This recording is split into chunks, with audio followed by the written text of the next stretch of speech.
I'm live, and we're live. So welcome, Brian, to Random Dialogues. It's what it is on the tin. It's random. And sometimes I do 6-minute talks and I have 6 speakers. And today I'm doing a one-to-one. I often have these one-to-ones as well, where we kind of invite a guest, come and speak. And we don't know where it's going to quite go. It's very hot here in Guildford. How are you over there, down there? Well, I'm on the south side of the Isle of Wight, and we're right on the coast. So there's a nice sea breeze today, and actually a bit of a mist that's come in, which has kept the temperatures down a little bit. So all nice. Fabulous. And well, yeah, it's very hot here still. So I think a lot of people, if we're watching this live, will be very envious of your cool sea breeze. Quite a lot of us talk about being hot at the moment. I am, I'm so hot. And people say, oh, you're so hot, you're under all this, blah, blah, blah. And I think with goal mapping, we kind of learn those I am moments around what we're saying to ourselves and the language we're feeding ourselves. So a few months ago, I was delighted to become a goal mapping coach and a life mapping coach for children with Brian, who founded goal mapping a few years ago. Brian, well, not a few years, quite a few years ago. Do you want to give us a little talk about how you came to be a goal mapping founder? Yeah, it's 31 years ago. Wow. And in the last week, I've been going through lots of the old original material because we're feeding everything into like an AI repository for people to use. And it's quite amazing to see the diversity. It's helping businesses, it's helping children, it's helping people in their well-being and their finances, sort of anywhere that someone wants to achieve something. And it came to me in a single flash of insight that really had the flash of insight came from a year of questioning deeply what's the very best way to set goals. And I think for many people, they don't realize that effective goal setting is a science. There's a right way and a wrong way, and there are certain fundamental principles that are really important to include when you set goals. And most people don't realize it. They don't set the goal in the right way. And it's why so many people actually don't achieve their goals and they give up on their resolutions. And 9 times out of 10, it's not because the goal is unachievable. It's because they didn't set it in the right way. When you set the goal in the right way, it helps to program your subconscious mind, which works like an autopilot and will move you towards a target. For children, we use the analogy that your subconscious is like a magical genie. And the genie is very powerful. Your subconscious can do many things, and a genie can help your wishes come true. But the genie can't wish for you. And so with your conscious mind, you have to be master of the magic lamp, command the genie. And you do that through effective goal setting. And goal mapping is the flash of insight that came from thinking about all of this and talking to lots of experts over a year, that I saw that when you set goals, it's crucially important that you use a combination of words and pictures because that stimulates both logical mind and creative mind, or conscious and subconscious, left brain, right brain. And it's through this whole brain activation that you're able to impress your goal on your subconscious at a deep level so that you feel motivated and inspired more often to move towards your goal, and you have a positive picture of it in your mind. And so with the goal mapping system, it's not just about setting a goal and creating a goal map. There's a whole philosophy and teaching and a process of following through, because the goal map helps you to stay on track, both consciously to remain aware of what it is you really desire, and subconsciously as a command to your genie to move you towards the goals. And goal mapping is just one of a family of mapping techniques that I've developed. There are 4, and each one is focused for a particular type of success. You mentioned earlier life mapping, and life mapping uses the same basic principle of words and pictures for whole brain activation, stimulation. But instead of being focused on achieving physical things, a life map is focused on developing your ways of being. So being brave, being caring, being positive. And there's a particular way of writing this and then creating pictures or symbols that represent it. And again, it works well for all ages and, of course, all walks of life, because whatever we may choose to do, being our best in ourselves, in our life, is what makes the biggest difference.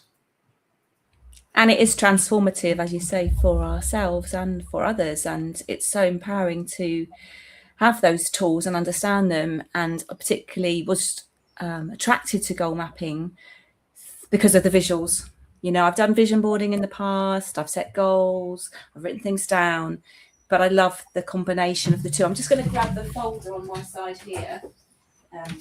So we put we're encouraged to put our maps into our well done folder, homework, and I printed them off. Oh, and I've got bits of paper flying everywhere, and I've also made a little flyer, Brian, that I hand out as well with maps and links on. So it's really rewarding sharing goal mapping and daily looking at a map. I think those I am words are very powerful, particularly with children. You know, that you often hear people saying, "Oh, I am this and I am that," and it's kind of catching people and saying, "Hang on, what are you saying to yourself right there? And have you thought about the language you're using?" And I think, I think a big powerful one is at the moment, "I am kind," for the world, and to start off with for children, that kind of very special, phrase. People of all ages, of course, will speak not only positively to themselves, but also negatively. I think one of the really important things that a lot of people don't realize, don't understand perhaps, is that everything you say, either to yourself or to others, is in some ways a command to your subconscious. And one of the big challenges, and it happens a lot, of course, with children, is that they're saying negative things to themselves. "I'm stupid, I'm rubbish, I'm not good enough." And your subconscious mind cannot make value judgments.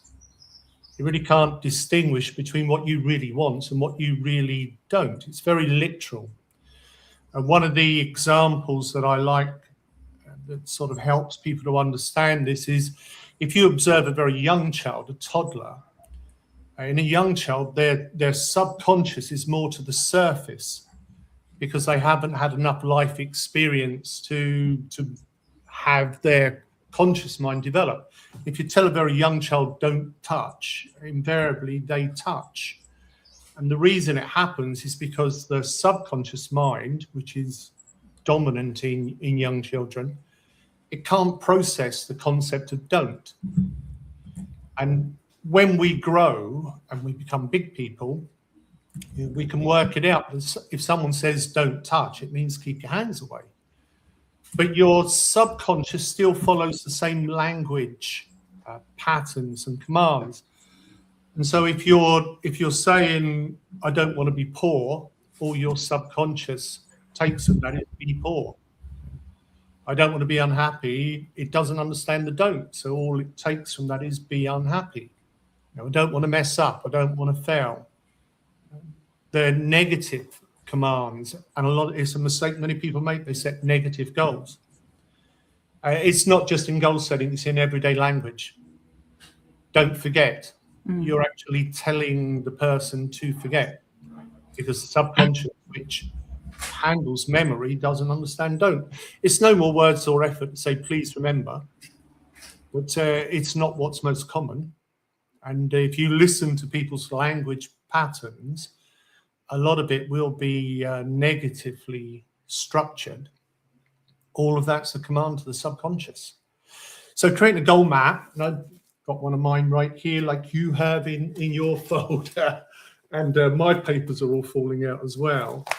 But I've also got here my my life map, and the structure of a life map is different from a goal map. It's a mandala, but it's the same basic principle: words and pictures. The goals are focused on ways of being. So on my life map, mentally I'm creative, and emotionally I'm passionate, and physically I'm vibrant, and financially I'm prosperous, and socially I'm caring, and spiritually, stroke meaning and purpose for me is about being purposeful, serving a purpose, trying to make a difference.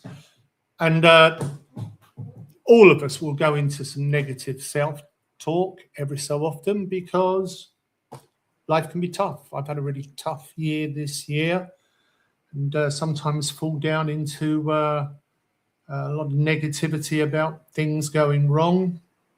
But my maps always put me back on track. That's what they're meant to do, and that's why it's important to look at them regularly. That's why my maps are here on the table. It's part of the morning routine to look at the maps, and I know what the goals are, but by looking at the pictures and saying the words, it reinforces the brain cell connections, the neuro pathways, that in turn are commanding my subconscious and also helping me to be clear about what I want and where I'm going and why. Because by having that programmed into your subconscious, it helps you to spot opportunities to progress and achieve your goals that otherwise would have passed you by. You miss them.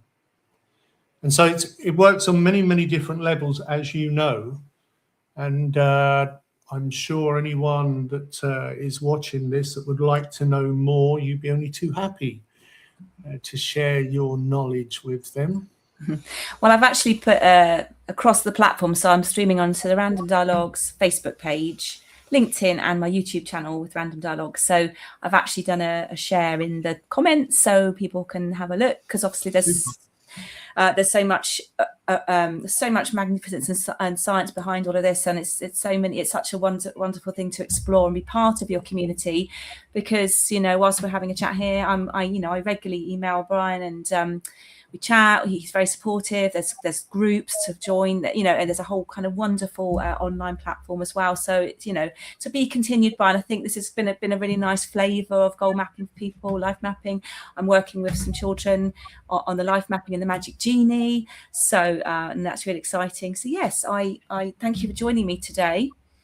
My pleasure. That was part one. I think you're going to come and join us for a 6-minute talk later in September. We've got the 6-minute platform, 6 speakers. I look forward to it. So yeah, to be continued. So thank you so much for being here. And if you're tuning in and you've got any questions for either of us, do use the comments. I'll let Brian know that you've commented, and I'll obviously we'll get back to you. Obviously, this has been live, but it's also on replay. So yes, thank you very much for joining me for Random Dialogues.